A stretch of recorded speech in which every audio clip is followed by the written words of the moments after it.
Alors, suite à cette proclamation d'indépendance, évidemment, les Noirs vont déclencher une guérilla, d'accord, contre, évidemment, les Blancs qui ont été à l'origine de la proclamation de cette première indépendance. Évidemment, ils seront soutenus par la communauté internationale et la métropole qui n'était pas d'accord avec la première déclaration de l'indépendance.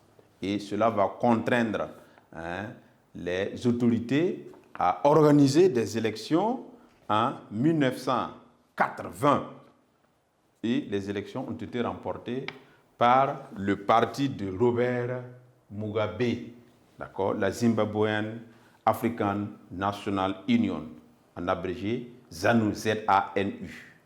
Donc, et à la suite de ces élections, évidemment, la proclamation de l'indépendance du Zimbabwe maintenant va intervenir pour la deuxième fois le 18 avril 1980 avec Robert Mugabe comme président, c'est-à-dire le leader noir du parti Zimbabwean African National Union, en abrégé ZANU.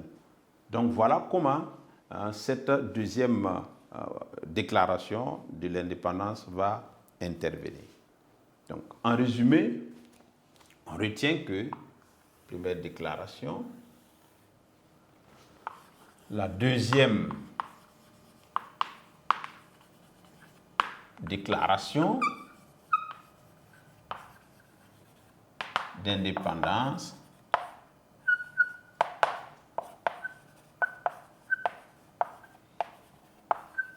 intervient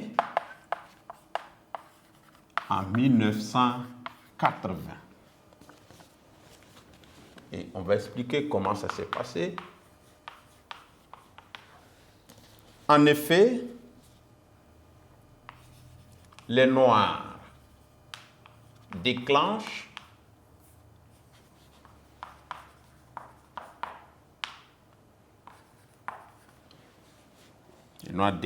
une guérilla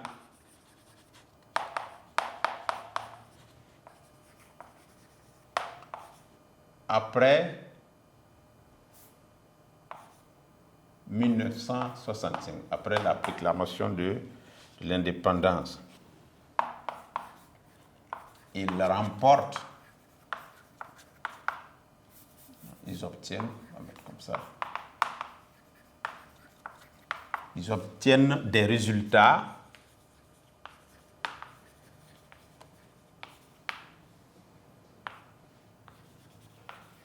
en 1974. D'accord?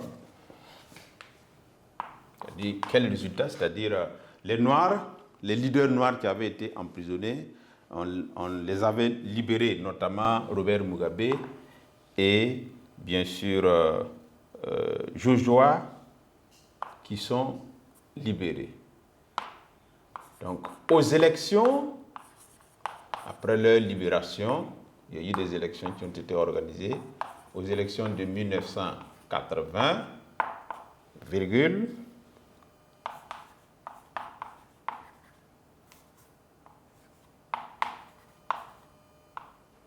la Zimbabwe African National Union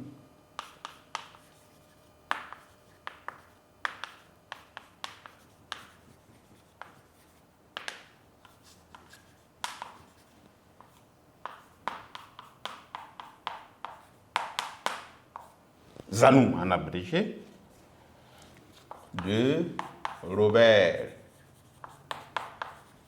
Mugabe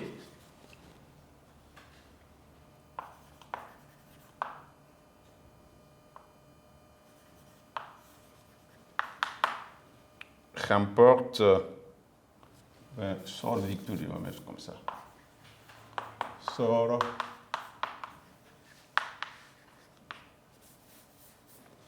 victorieuse.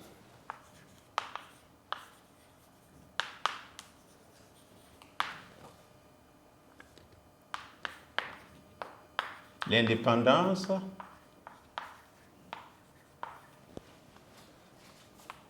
l'indépendance de la Rhodésie,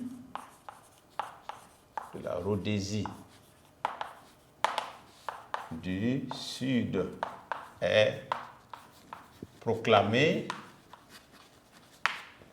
le 18 avril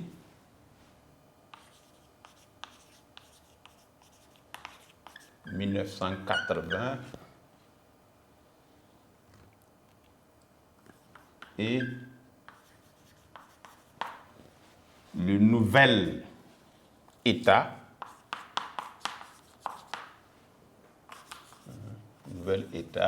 prend le nom de Zimbabwe avec Robert Mugabe, président.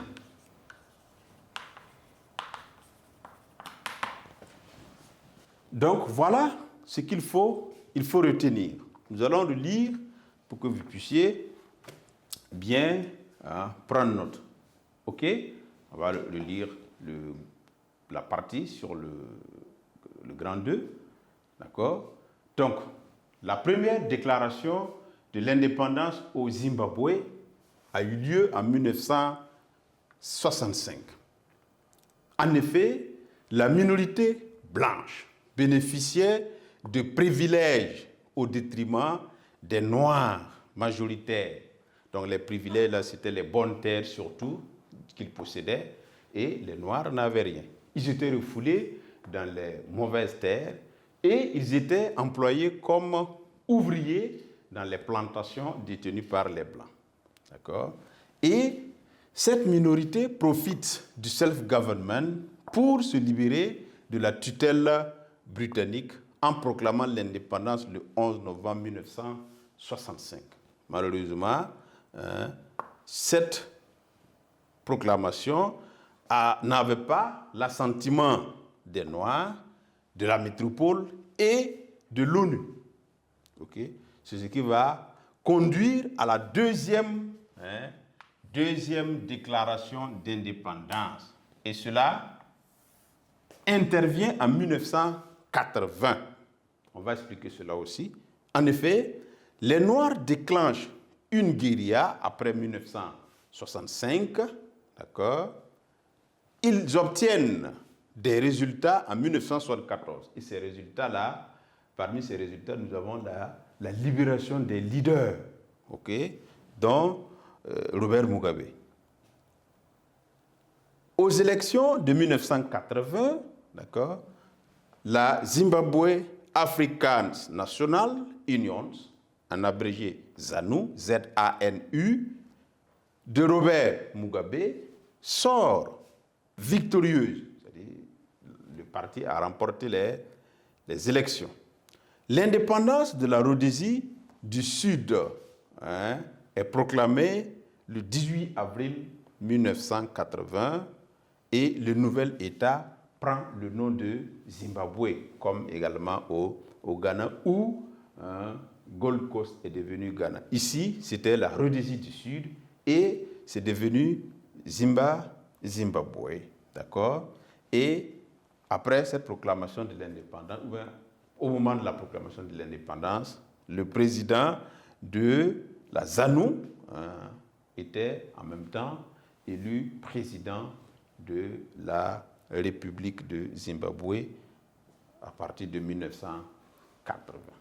Donc voilà comment les deux formes de colonies britanniques ont évolué jusqu'aux indépendances.